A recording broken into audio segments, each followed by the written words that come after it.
This is NBK, nothing but Knicks. When Sim passed the assist, you know that it's #1 show that breaks down the game. If you can't play defense, stay out my way. Dribble the ball, come down the lane. 5 seconds on the shot clock, who gon' win us the game?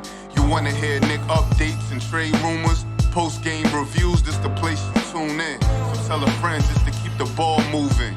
Like the page if you feeling the movement. Every game we coming to win. Give us a sub like a player that came off the bench. This is NBK, nothing but Knicks.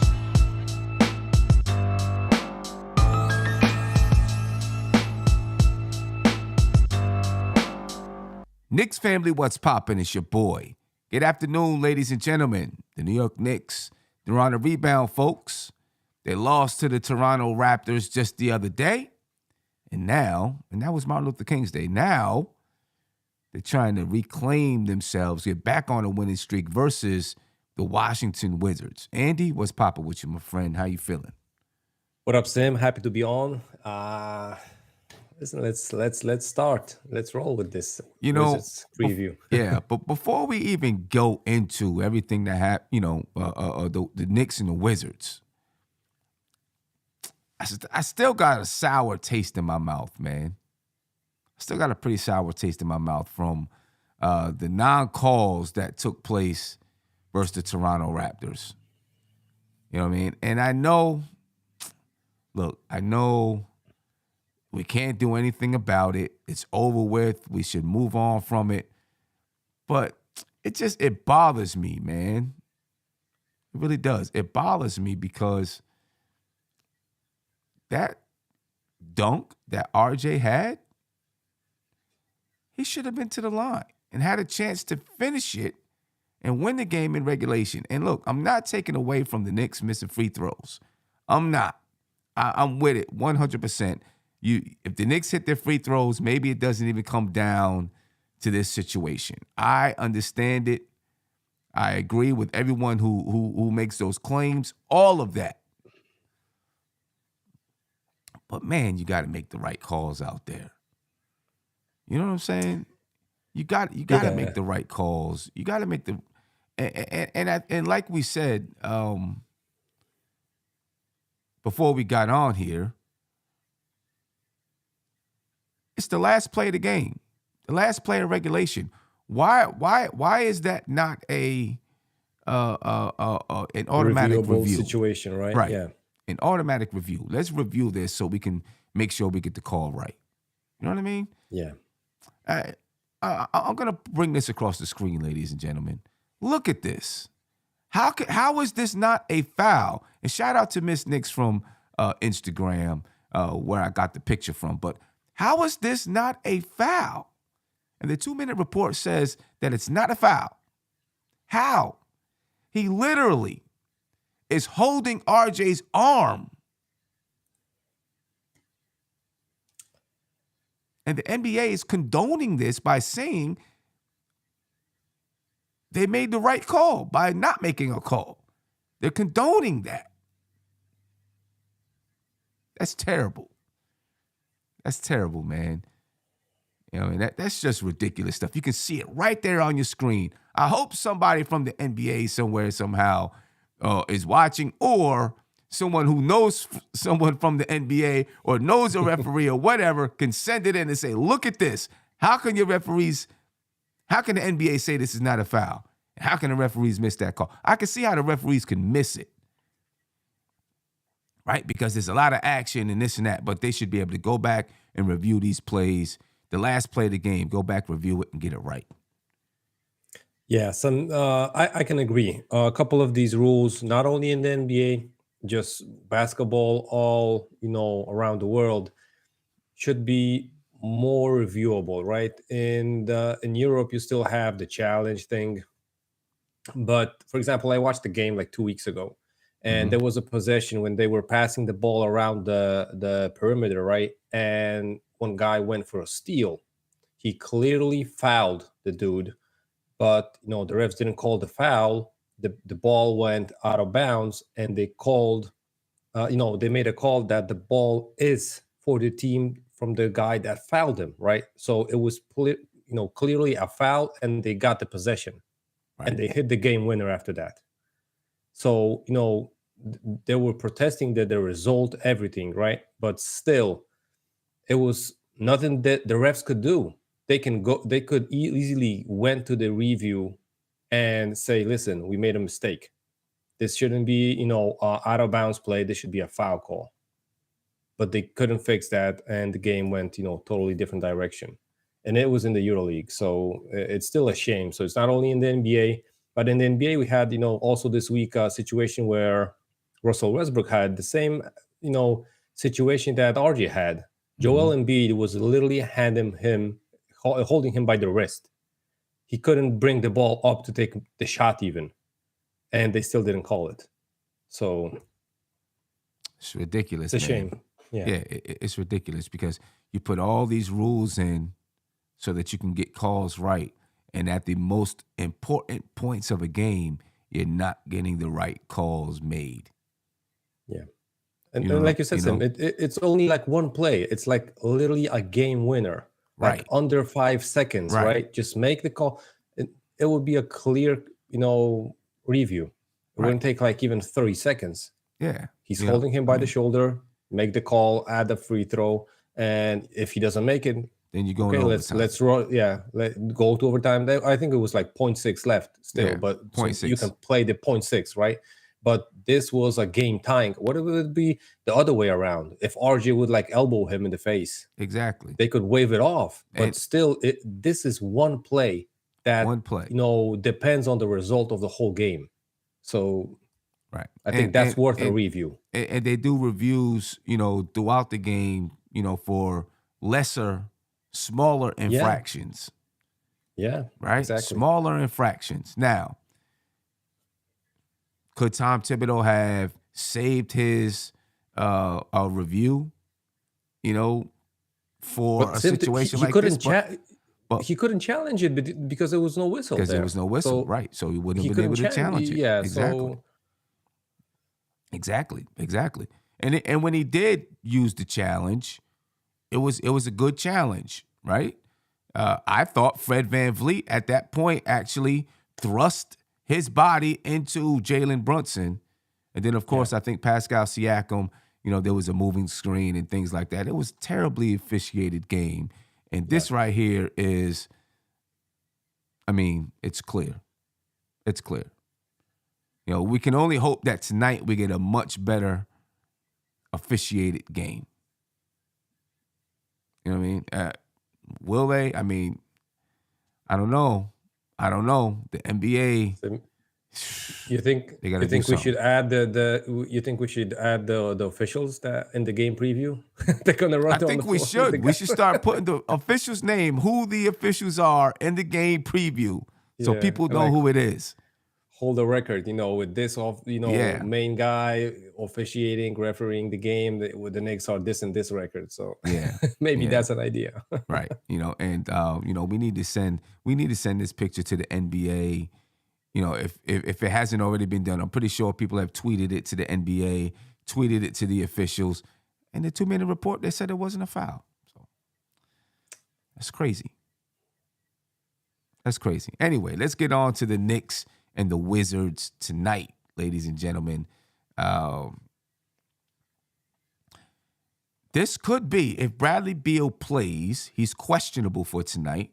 This could be a tougher game for the Knicks if Bradley Beal plays. He didn't play the last time in D.C. It's possible that he plays tonight. Before we even get into it, I do want to announce to you, ladies and gentlemen, that you can come to D.C. February 24th and join NBK. All right, come join NBK. It's going to be, JJ said Beal is playing. They announced it, so there you go. That makes it a much tougher game right there because Bradley Beal is playing. Come join NBK February 24th. The Knicks play the Wizards in Washington, D.C. It's going to be a dope time. We're going to have Guy Fieri's D.C. Kitchen and Bar, where they're going to allow us to do a pregame and a postgame show. And get this, ladies and gentlemen, this bar is connected, Andy, it's connected to the Capital One Arena. All right. It's connected to the Capital One Arena, and they're going to allow us to do a Knicks podcast in there. All right. And so we want Knicks fans to take over that. The last time we were there, we already took over the bar. But this time we want to overwhelm them. And it's pretty dope. The bar is connected to the arena. And you don't have to go back outside to get to the arena. You leave the arena and go straight. You leave the bar and go straight into the arena, right? So it really is a nice place. We're going to have a great time. You can put your down payment down right now for February the 24th. It's, a little over a month away. All right, so that you can lock it in now, ladies and gentlemen. NBK.com/NBK events. I'm going to put that link in the chat. All right, I'm going to put that link in the chat so that you can come join us during that time. All right, and excuse me, I got a phone call coming in. Not exactly sure who it is, but, I'll get to that person when I get to him. All right, sorry if I missed your call. Let me put this in the chat. And we'll start to get moving. Andy, let me ask you this. Before we go in depth with the injury report, and really, I guess we don't have to go in depth. Bradley Beal playing is going in depth. What's the difference now that Bradley Beal plays? How much different do you look at the matchups and the defensive matchups? Well, for one, I think it's not like only a pro and plus for the Wizards, right? Because he was out for a long, long time. I know he's maybe not a superstar, at least an all-star player, but that helps you only in the end of the games. If you don't have the chemistry, if you don't have the flow with the teammates, and he was really out for weeks now. I think before, he went out, he played like 2-3 games, and then again he was out. So I think he missed like 20 couple of games this season already. I think that's not a huge advantage that he's Kevin Durant, right? I don't think he's going to be in rhythm. I don't think he's going to be in shape fully, but they expect him to come and help the Wizards. So I'm guessing the Wizards are going to feel more comfortable with him in the lineup instead of him in street clothes. Yeah, I mean, listen, it definitely makes him a threat, makes them a bigger threat, because of his ability. And you're right, he's got to be in game shape and all that kind of stuff, but his ability to go off the dribble, get inside the paint, kick it out to guys like Corey Kispert, I think that that makes him a little bit more dangerous. The Knicks definitely need to respect him, right? Question is if he's going to be only taking shots or he's going to be making those shots too, because right. I feel like the rust is something that you can't knock off in not a game situation. So you can practice however you want, but when it comes to game situation, it's a totally different thing. Right. So how do you see the defensive matchups with Bradley Beal playing? Right before it was going to be Goodwin. Goodwin was going to be the starting point guard. And I had Jalen Brunson guarding Goodwin. Now you're talking about Bradley Beal. How do you go about the lineups now? Do you put Quentin Grimes on Bradley Beal? Yeah, that would probably be my answer for Beal. You have to respect him. So you put your best perimeter defender on him. And you hope that he won't get hot. So then who is Jalen Brunson guarding? Kispert? Because then the rest of the lineup is Kyle Kuzma, Porzingis, Daniel Gafford. He's not guarding those guys. The only person he can guard is Kispert. And Sima, I think that would be probably the best answer because Brunson can probably stay in front of Beal as far as the dribble thing, but he's too small and Beal would see the hoop right over him, and that's not good when you're talking about defending a shooter. Right. When you see it as a shooter, when you're able to see the hoop at all times, you don't have to have a perfect situation or open shot to make the shot, right? So I would rather put in Grimes on him, and Kispert's also a shooter, but I rather die with Kispert taking shots than Beal. Yeah. So when you're looking at the defensive matchups, ladies and gentlemen, if Bradley Beal is indeed playing, you got Grimes on Bradley Beal, Jalen Brunson on Corey Kispert, R.J. Barrett on Kyle Kuzma, Julius Randle, Kristaps Porzingis, and then Mitchell Robinson and Daniel Gafford. Daniel Gafford was the guy that Julius Randle banged on the other night in Washington, D.C. But how do you see these matchups, right? All right, so we know you're going to put Grimes on Beal, which, Beal's not going to be, may not be fully in game shape.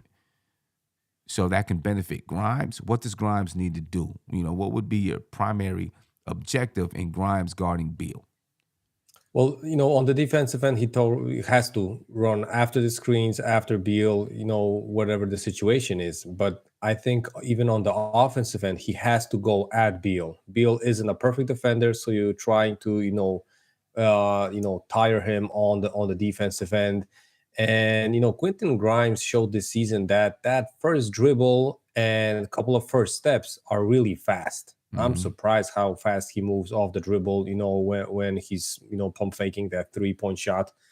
And I think he's having quite success, this season with that move.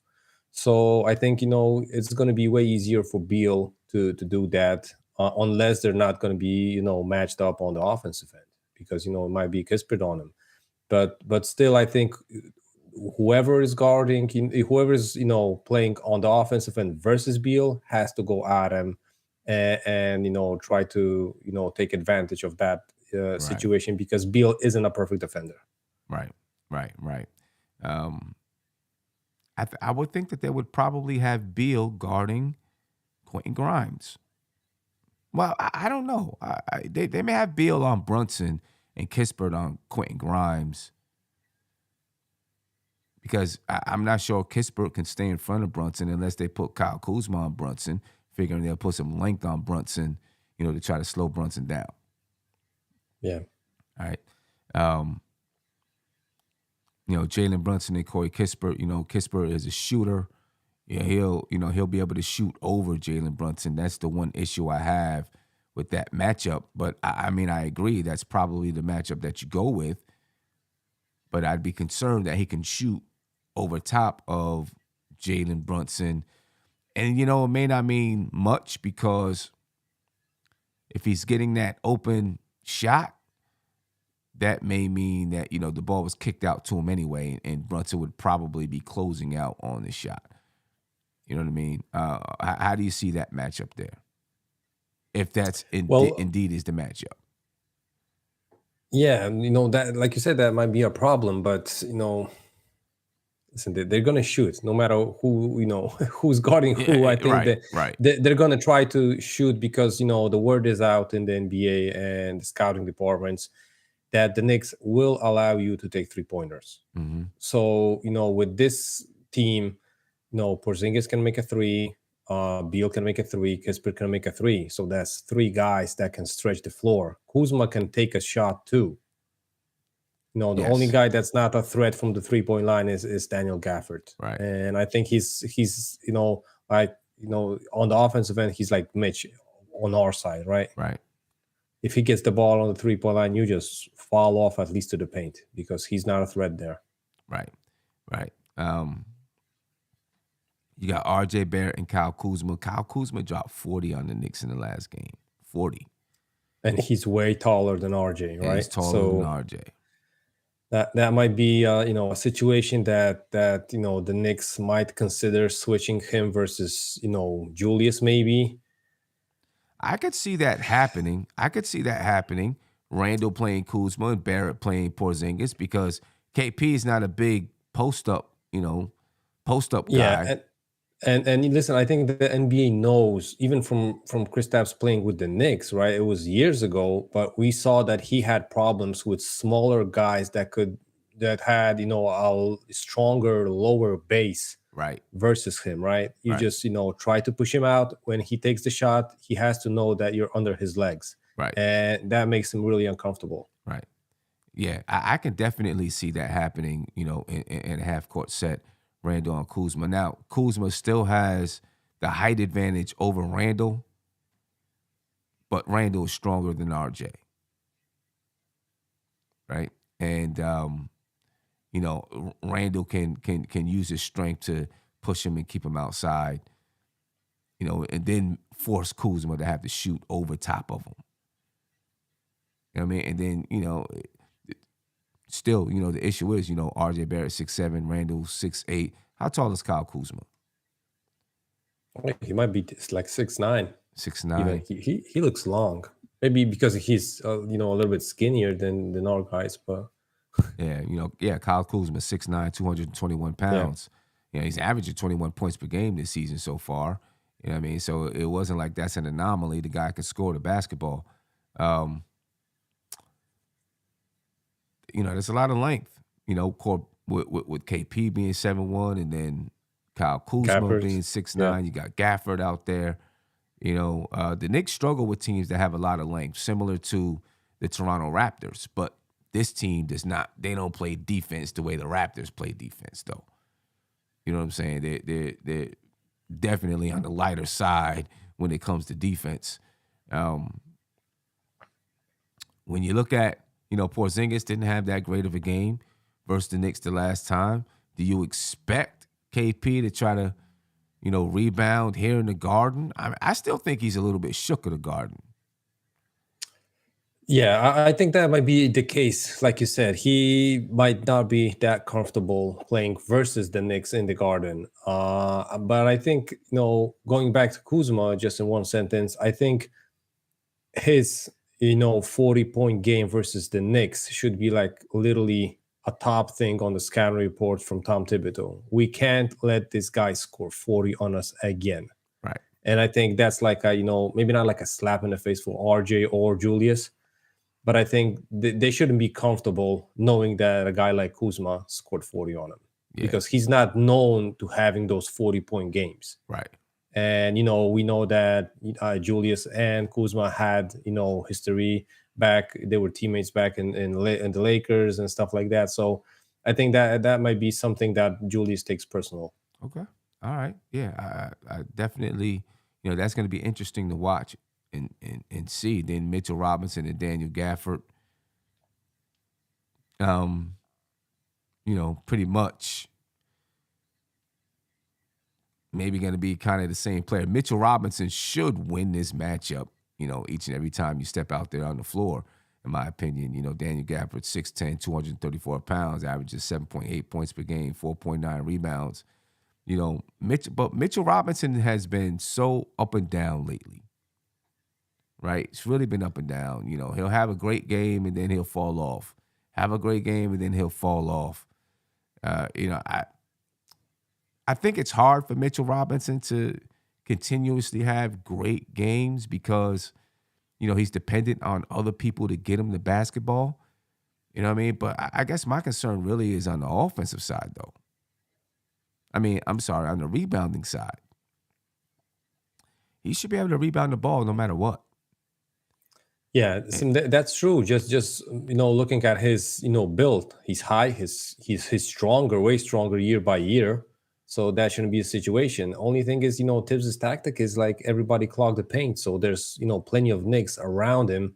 So he's not going to be fighting with his teammates for the rebounds. Right. So, that might be an excuse. But listen, then again, he's the center, right? They should leave the ball for him to grab. Yeah. Julius Randle's rebounding the ball like crazy. Yeah. So he's going to grab rebounds. Mitch does his thing on the offensive side, grabbing boards, and sometimes he grabs those defensive rebounds. But, I'm not even worried that if he's averaging 10, 11, 12, it's just he goes missing some games. Yeah. Where he's not boarding, or he gets into foul trouble. You know what I mean? He just goes missing in that aspect. And the Knicks need him. When the Knicks are at their best, Mitchell Robinson is a monster out there, right? Rebounding the basketball, getting blocks, playing good defense on the perimeter, inside. You know what I mean? That's when the Knicks are really at their best. Now, he even versus Toronto, he got some big boards down the stretch, to help keep the Knicks in it. You know what I mean? tap outs, rebounds, whatever it is. He got some big ones. The Knicks are going to need Mitchell Robinson tonight to show up big, I think, to win this basketball game. I think, the Wizards are going to be motivated. They probably feel like they should have beat the Knicks the first time they played them. When Kyle Kuzma went for 40, I think KP had 21 in that game. He didn't shoot the ball well. Now they got Bradley Beal back. I'm sure they're looking and saying, we should come out of Madison Square Garden with a win. You know what I mean? They started the season pretty good. And when they were healthy, they started the season as a pretty good basketball team. They started to suffer injuries. And, they haven't been the same since. I don't know if they're actually a decent team or, maybe it seems like their pieces should fit a little bit. Maybe they just don't have the chemistry or what it is. But the potential is there for them to be a good basketball team and to be able to score it up. When you got Beal, Kuzma, Porzingis, those guys can score. Kispert can get hot from the three-point line. You got Rui Hachimura coming off the bench who can score a little bit. The Knicks, they can't take the Wizards lightly, in my opinion. I think this is a team that can be a threat when they're fully healthy. I don't want to say I don't know if they're a playoff threat or not, or a play-in threat, but they're not a team you could take lightly. Yeah, and that's true. And just to account for what you said about them being inconsistent, they got the same problem. Kuzma, he can score 40, he can score 20, he can score 15, right? KP, the same thing. I don't think they can count on Gafford. Kispert is a streaky shooter. And then they didn't have Beal that much. And you don't know what Beal you're going to get today because he's after, coming back from, like a 10-game, injury thing. So, for one thing, it might be, really hard to try to draw up or think about a defensive scheme because you don't know who's gonna have a hot game today. Right. Right. But what we know, Sim, about the Knicks is even if we go up really big, like 20 or more, we still can lose that lead. So that might be a situation that like you mentioned, I think before I heard that that's what the coaches are saying. Listen, even we're down like 15 or 20, keep playing. We can come back versus the Knicks, even if it's halfway through the fourth quarter. Right. Keep playing, keep battling because you can come back. So no doubt. Yeah, and I don't recall the Knicks having like a 30, maybe 40-point lead this season. Maybe like once or twice, maybe it was like over 30, right? Yeah. And they had a couple of 30-point leads, a 38-point lead at one point, I think, versus Chicago, maybe. Yeah, versus someone. Yeah, but it didn't come down to being such a close game. But more of the times we get like up 15, 20, and it feels like it's like 8, 9 points, right? Like 2 or 3 possessions, and we're in hot water again. So, yeah, no doubt. Looking at the bench, the last game versus the Wizards, the Knicks bench started to rise up again, I guess, a little bit. 26 points for the bench. 11 rebounds. They shot 45.5% from the field, but only 14.3% from the three-point line. Emmanuel Quickly, Miles McBride, Obi Toppin, Isaiah Hartenstein. All these guys are on the bench. Hopefully, Obi starts to get in the groove. He quickly can, get that chemistry back. You know what I mean? But, the Knicks bench, started to play a little bit better versus the Washington Wizards. Hopefully they can go back to that, go back and grab something from that game and continue to play well because the Knicks need the bench production bad, really bad. On the Wizards bench, they got Goodwin, Rui Hachimura, Avdia, and they don't got Precious Achiuwa. I got to change that. I still got Achiuwa in there. He's not on their bench. Yeah, he's with the Raptors. I don't know. I meant to change that. But 23 points for the Washington Wizards bench in the last game, 23 rebounds, 5 assists, 1 steal, no blocks, 3.6 turnovers. They only shot 32.1% from the field and 13.3% from the 3-point line. The Knicks bench, I don't even want to say anymore that the Knicks bench should outplay. The Knicks bench goes how Emmanuel Quickly goes right now. If Emmanuel Quickly is having a good game, the bench is playing well. If he's not having a good game, the bench isn't playing well. They may have more on their bench. They may have more threats on their bench than the Knicks do. Yeah, I can agree with that, Sim. And the biggest mystery for me is the minutes and the playing, from Obi Topping, because we don't know which Obi is gonna come. We didn't see the fast break leak out Obi this season, and it's after half of the season almost, because we saw him like leak out only a couple of times throughout this first half of the season. Last season we saw it a couple of times a game that he was leaking out and waiting for that pass. Right. I hope when Quickly goes to the bench and he plays with Obi, we can have that resurgence. That they can play a little bit faster. With those guys paired together. What we notice also in Tibbs' rotations, that he plays everybody from the starting five except RJ at the beginning, and then he slides RJ with the bench guys. So it depends also on RJ if he has the situations to try to put the ball on the floor a little bit faster than with the starters. Yeah. RJ last game had one of his best games of the season. What did RJ have? 32 points, I think, versus the Toronto Raptors. Obviously, he had the big dunk at the end of regulation to, send the game in overtime, which, most people, including myself, thought that he was fouled and he should have been to the line. But hopefully RJ is starting to play a little bit better, right? And his time with the bench unit, I think, does help him. You know what I mean? Because he gets a chance, being in the starting lineup with Randall and Brunson, his touches aren't limited, but those two guys are gonna handle the ball. They're gonna have the ball in their hands a lot, right? Because right now, those are the best scoring threats on the team. You know what I mean? So with RJ getting minutes with that bench unit, it allows him to kind of be the main guy on the floor, for at least a period of time. Him and Emmanuel Quickly, at least. What's funny, though? Emmanuel Quickly kind of has more of a dominant personality than RJ.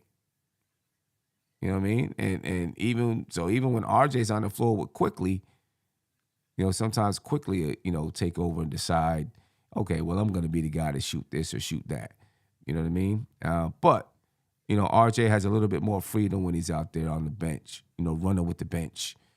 Was one of the reasons why, in that last game, though, before they even went into overtime, 44 minutes. You know what I'm saying? Now, he sat out a bunch of games because, finger laceration. So his legs should be good. But, does that concern you? Because he plays these extra minutes with the bench, 44 minutes. Brunson plays sometimes, plays some time with the bench as well. Randall, not as much, but Brunson does.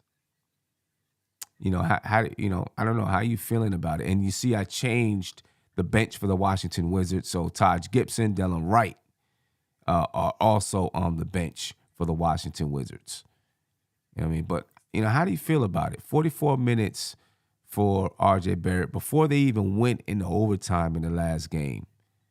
You know what I mean? How are you feeling about these minutes distribution? Well, Sam, it's I knew that this is going to be the situation with Tibbs, right? Because everybody said from previous teams, from Chicago, from the Timberwolves, that he's running his guys to the ground and stuff like that. Then again, when you see, the rotations, it's like, who are you going to put in for RJ? I understand it's like, but the guy off the bench is such a drop off, and he's like we said before, the Knicks are really, almost every game is a close game. Right. So when you go with the bench guys, you're gonna get an L Mm-hmm. before even the game is even over.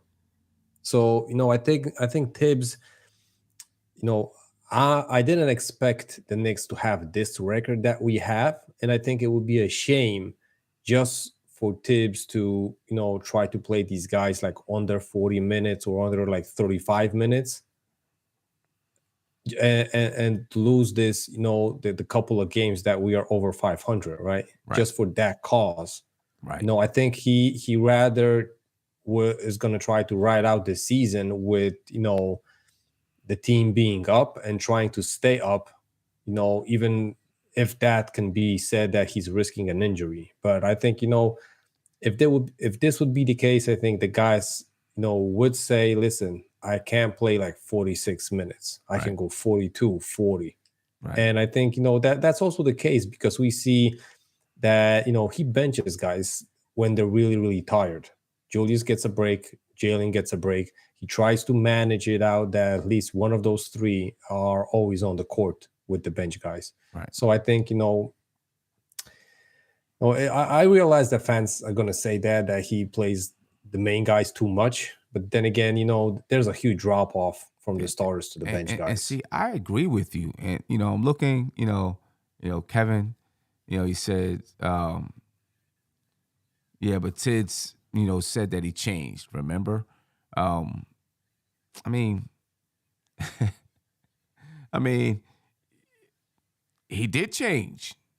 If you think about it, people always said he didn't play young guys. Well, you got one of the youngest guys on your team starting. Emmanuel quickly gets major minutes. Miles McBride is getting minutes. Not major minutes, but he's getting minutes. Obi Toppin gets minutes. You know what I mean? When you look at your entire bench, the oldest guy on the bench is Isaiah Hartenstein at 25, I guess. 25, 26. You know what I mean? So, at least you got that. I think any coach, in my opinion, is going to play their best players more minutes. And it's only because we're in the game, right? If it will be a blowout in the third quarter, you have nothing to lose putting in Fournier and that deep bench, right?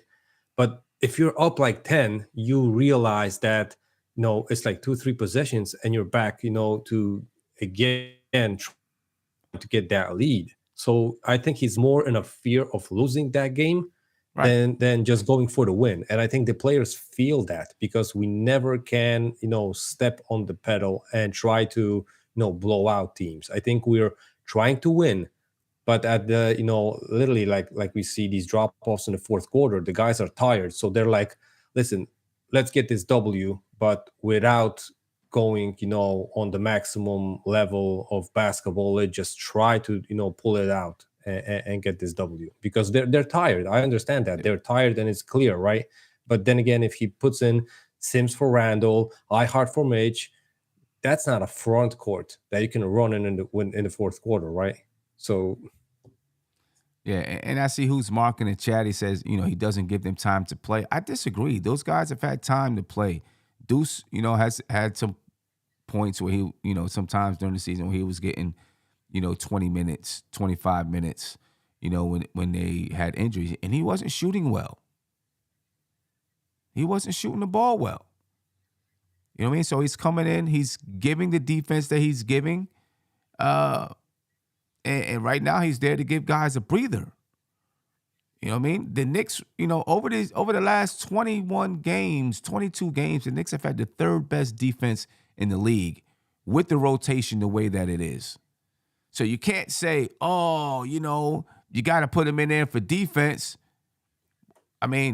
With his 12 minutes a game, the Knicks have one of the top defenses in the league. So I don't see where that's an argument. He's not getting it on the offensive side of the ball. The Knicks need more depth.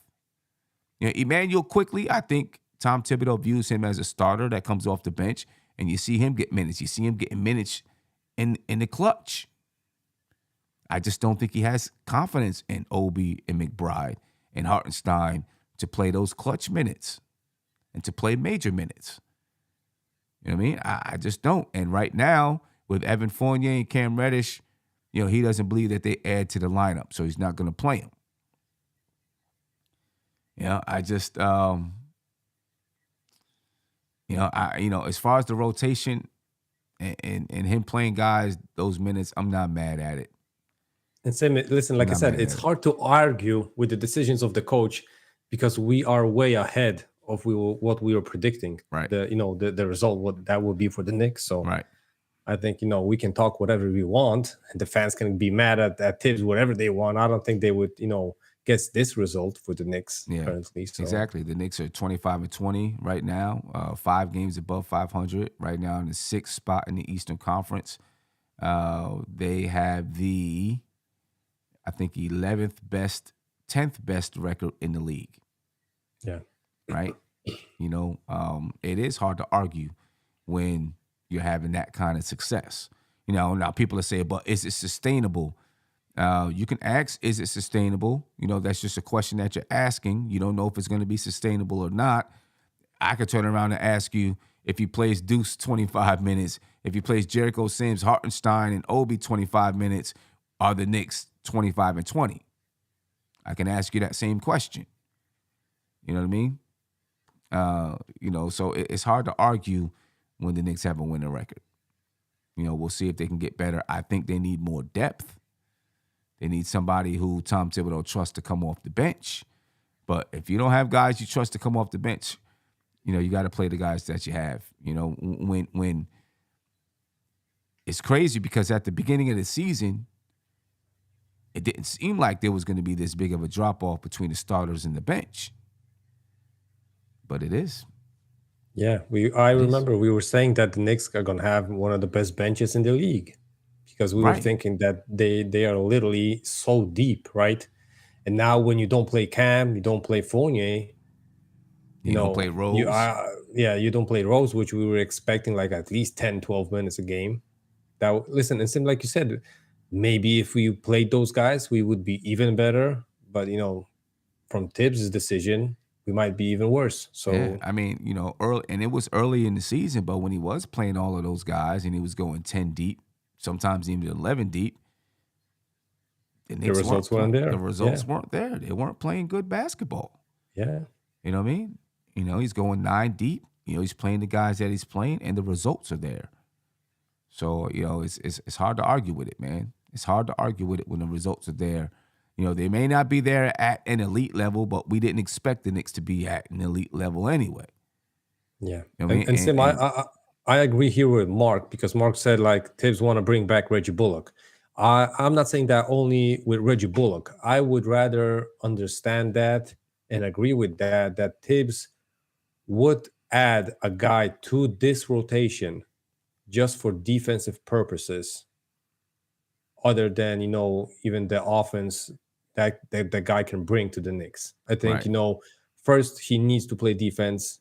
Then if he's inserted and he has a, offensive skill set, we can maybe utilize. But I still feel that he's not utilizing the offensive, skills of Obi, of Hard, the passing ability. So we're not seeing that. They just have to get those couple of minutes to save a breather for the starters. And I think, he's basing his offense literally around the 6 guys that play major minutes. Yeah. And that's what he's doing. And there's basically 6 guys, like you said, that play major minutes. The other guys are just giving those guys a breather. Spot minutes. You know what I mean? Yeah. They need another wing. They need a wing. And I know people are going to say they got 2 of them. They need a wing that can come in and, help add some versatility to this lineup. But this is going to be an argument. There's been an argument since Tibbs has got here. It's going to continue to be an argument, about, the amount of minutes that he plays his guys, this, that, and the third. I mean, the results are there. So, that's all I can say. The results are there. Yeah, just to add to that, I think, it's a maybe not lucky for Tibbs, but Randall, RJ, and Brunson, they are really Iron Man guys. Julius played almost the whole season last year. Even if the season was over, that's when he grabbed a breather. RJ played over injuries. Brunson looks like a guy that he gets a couple of charges called a game, so he's maybe not injury prone, but his game style is like that he could get injured easy, right? So, and he's playing almost every game. So Yeah. I think the three pillars that this team is built around, they are really tough guys and not injury prone players. So I Right. think that saves Tibbs is behind. It does. It does. It does. And I see who's Mark says, that's terrible coaching. I'm gonna be honest with you. There's maybe 2 or 3 coaches right now that would take this roster and do better than what Tibbs is doing with it, in my opinion. You know what I mean? Then you want the Knicks to have a winning record. When they were playing all of these guys, they did not have a winning record. Now they have a winning record. How can you argue with it? To me, it's just finding something to argue about. Yeah, and listen, we don't have to agree with the principles of his offense or his defense, but it shows the results show for it, right? Yeah. So, like you said, it's hard to argue with it. Yeah, I mean, I agree. Like the defensive principles that he uses could be antiquated, but right now they got one of the best defenses in the league. So something is working. You know what I mean? It's just true. Listen, with the offense too, we're playing like someone said. I don't remember who said it, but we're playing hero ball without heroes, because I understand that Julius and Jalen probably are all-star caliber players. RJ maybe is like a half a tier lower, but still, these are not the caliber players of Steph Curry, Kevin Durant, James Harden. Right. They're not that tier, right?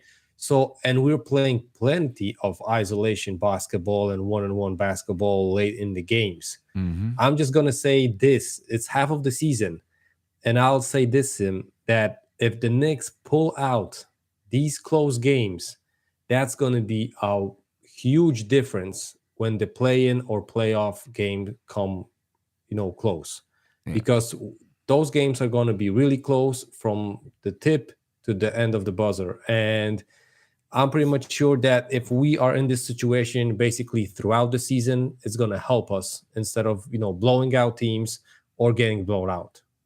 So I'm not saying that Tibbs runs this team so we can play in close games, because I think he would take a blowout win, every now and then. Right.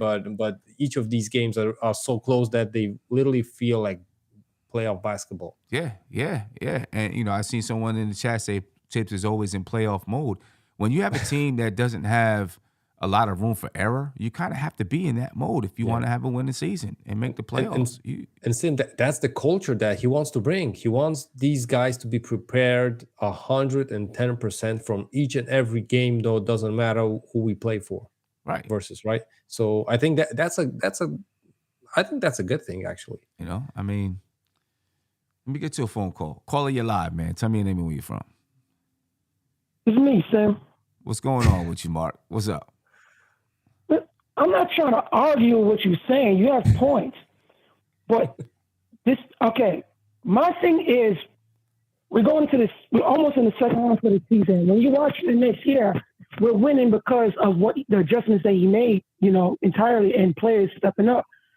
I would say personally me, what was the difference was Grimes and Mitchell Robinson stepping up the big defensive play. I think they've been them two right there. They've been the ones that's been electrifying the defense from the perimeter, from the perimeter and from the inside. Right. But what's happening when you see these close games?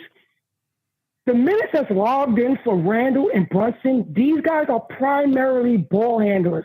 So what's happening is we're playing a lot of ISO basketball. That's how we lost Toronto in the fourth quarter, because we kept trying to force it in. And you cannot do that with Toronto. Toronto will clamp you down if you try to force it in every time. And he's not using his team's versatility enough, because I think this team has guys that you can utilize to mix up the offense. Meaning, when I see Hardenstein on the floor, I think you need to run more pick and roll to utilize his style of play to get guys open. It's too heavy ISO. We might have the lead at times, but teams don't all get back in because the offense is very, very, very predictable at much of the time. Randall's out there playing like an all-star. I give it that. He's grabbing rebounds and he's scoring. But he uses too much energy. And when the fourth quarter comes, he tends to want to not take the ball. He wants to give the ball away because he's tired. And when you look at the defense, it's the movement. You just see in their movement how they're missing laps. We just kept missing laps in the last game. So Tibbs' minutes management has been not good. When it comes to the bench now, there's a problem. The bench job is to at least maintain the lead if we have it, or try to keep us close into the game.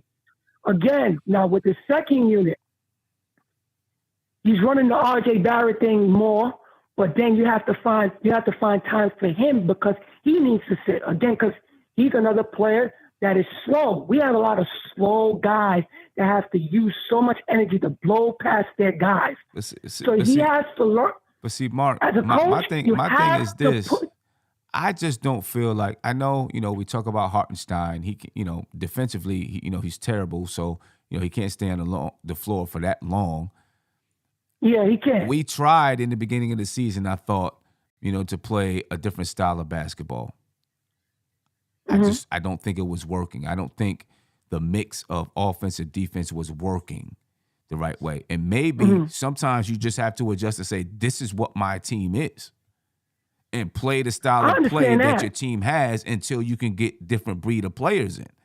You know what I mean? And this is right now what I think. This is who I think this team, I said it a while ago. I think this team has to be a grind out team. You know what I'm saying? Every once in a while, they'll have some high flying, high scoring games. But this is a grind out type of team. They're still scoring way more than they did last year. Their offense is way better. Over the last 21, 22 games, they're like fifth in offensive rating. So they're doing something right in that aspect. With Tibbs' offense is that you get efficient shots. We're not a high volume team. We get efficient shots. And that's one thing with Tibbs' offense. It gives you efficient shots. But I have a little gripe with the two guards that handle the ball. With Brunson, listen, I have no really much complaints. He's doing his job. But Tibbs, he holds on the ball a little too long where it can harm us offensively sometimes. Because there's times where, even in the Toronto game, where Jaren should just give it up. It just be like a second where Brunson should just give up the ball at times, and he might end up getting it back. It's just the little things that needs to be tuned with the guards quickly. He holds the ball. He does what he does. It's the over dribbling at times. If we get out to our offense a little much quicker, I think that we could score a little much faster. Again, a little much faster. This time when we should play a little fast at times, just to show teams that we can adjust to whatever style you're trying to play. Because if we sit here and play this rugged out stuff, there's teams in the East that live that type of basketball. I get it, teams but like that, early in the season when the Knicks were trying to play faster, they weren't playing well. Yeah, they're playing a little slower now, and they're playing much better. Right now, their offensive rating is 114.6. That's ninth in the league. Ninth in the league right now. You know what I mean? Their defensive rating right now, the Knicks are 11th in the league. And these numbers right now include when the Knicks were playing bad. If you take the last 20 to 25 games, it's a way different story with what you look at with the New York Knicks.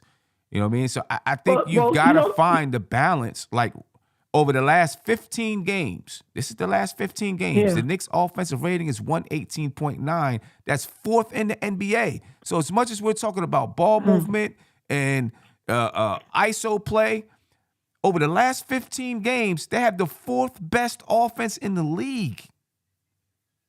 Understandable.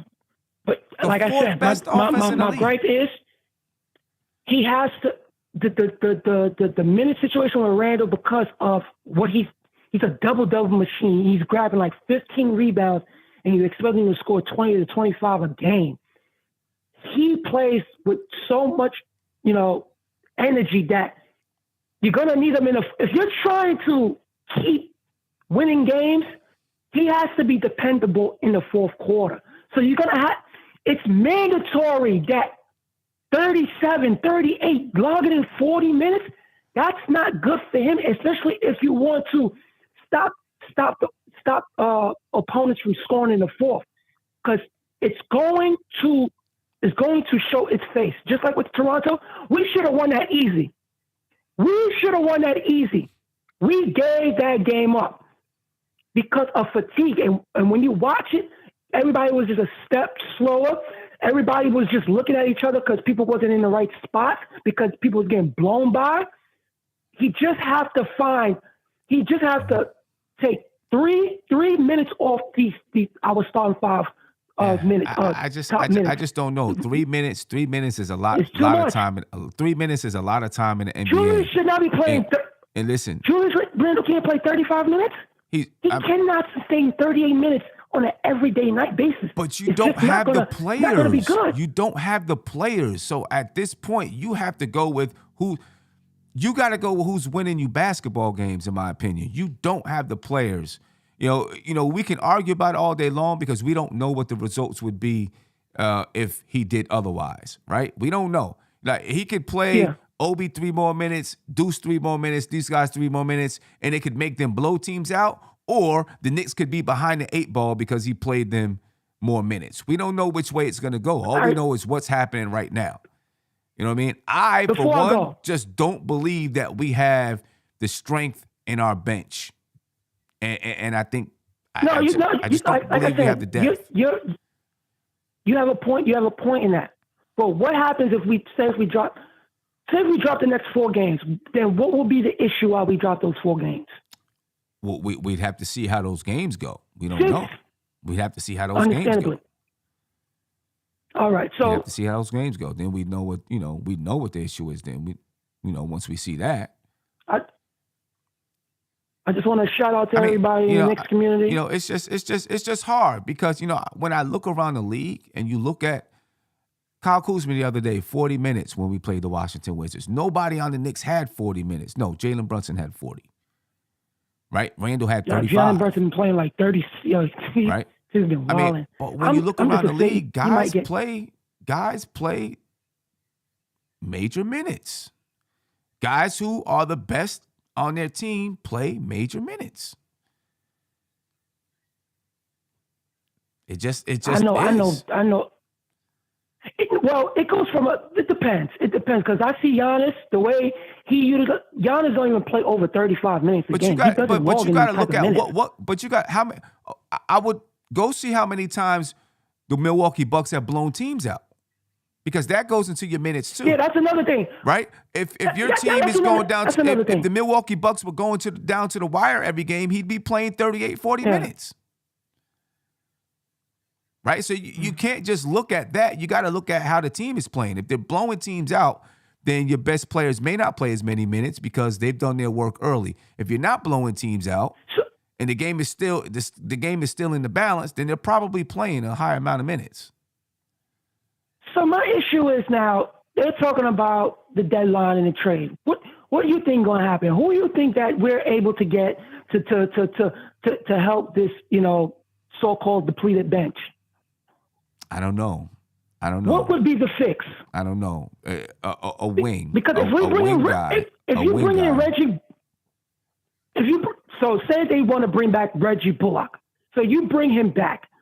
The issue is people are complaining about the bench can't score. So I'm not interested in Reggie Bullock. Bullock. I'm not interested in Reggie Bullock. I don't know if the Knicks guess are. what? I don't know if the Knicks are, but I'm not interested. I mean, I can understand the defense and I can understand the 3-point shooting. Yeah. But, I'd like somebody, a little more versatile than that. But you see, the thing is, they're talking about the Cam Reddish would be good for Dallas. They need someone like that. And then Tibbs is saying, I want him in any deal that we bring back. It's more like what's happening now is that because Tibbs is winning and there's a consistency that's going on right now, which is good for us, and I'm not complaining about that. It's just I just have little inklings that I wish it could change if if he, puts a little more faith into guys and make them feel like, such and such. But other than that, I just think that Reggie Bullock is going to be one of those pieces coming back. Is you're going to get, because Cam Reddish, like I said, they just gave up on him. I don't know why, because I thought he was doing good before he got hurt. After the injury, they just sat him out. I just think that was just stupid of me, because I just think that he's still versatile. He's an extra wing that you could use for 5 to 7 minutes. Like, is he going to hurt you that bad? I mean, the thing is, it's hard to argue with it because of, they've been winning basketball games. So it's hard to argue. As a matter of fact, since they sat Cam down, let's be real about it. Yeah. Since they sat him down, the Knicks have been winning basketball games. That's the stats. That's the truth. That's there. Yeah, you can't argue. No, that's a good argument. You got the winning on the side, so I can't really be combative as much as I want. But I'm going to be combative or just ease up on the minutes, because I just feel like an injury is going to happen, and it's not just it be those knick-knack injuries. When I started seeing Jalen Brunson in a boot and stuff like that, it's due to minutes, because he's such a miniature guard. And he's been good. So and he plays aggressive, right? He uses his body a lot. I dig it. But Mark, man, I appreciate your time. Don't take so long to come around. I'm gonna send you. And as he says that, we lose him. As he says that, we lose him. But Sim, I think Mark called in because we're playing the Porzingis today. Exactly. Mark, I'm joking, bro. Yeah. But the Knicks, man, versus the Wizards, the last time they played, they beat them 112-108, a game that we thought they should have probably won by double digits. Ended up being much tighter than we wanted it to be. They shot 44% from the field, 27% from three. The Wizards, 38% from the field and 31% from three. Andy, your thoughts on tonight's game? Because I'm about to head up out of here. Your thoughts on tonight's game? Sim, I hope that Bradley Beal is going to have a ton of rust on him, and he's not going to be the game changer, versus the Knicks. This game, I think we should get a W. For one, we are a better team than the Wizards, with or without Bradley Beal, as I feel currently. And yeah, that's my hopes, that we get a W. And it's going to be, I hope that finally we're going to get a W, like an easy 15-point win. And I feel that this might be the game, because I think the lack of consistent lineups and minutes for the guys on the Wizards, that's going to cause them a problem finally. Yeah. Hopefully, the Knicks, I feel like the Knicks need to get this win. They must. I mean, when you look at the records, you can say, they don't have to, but I feel like they must. I guess I feel kind of like I'm like a Tibbs type of guy. I step on the floor, I want to win. What I mean? And I feel desperate every time I step on the floor to get a win. Especially where the Knicks are in the Eastern Conference. You know what I mean? You got the Miami Heat, one game behind them. They're surging. They're playing better now. The Knicks, they've got all they can do to just stay ahead. You know what I mean? And they got to, I want to see them prove that, okay, you could drop a game, you go right back and win 3 or 4. I don't want to see them go on a 3, 4, or 5 game losing streak. You know what I mean? Drop a game, all right, let's get back on our streak. Drop a game, let's get back on our streak. You know what I mean? I want to win. Shoot, last night, my girls, we beat a team 72-4. You know what I mean? And I was upset they scored 4. I ain't gonna lie. I was like, come on.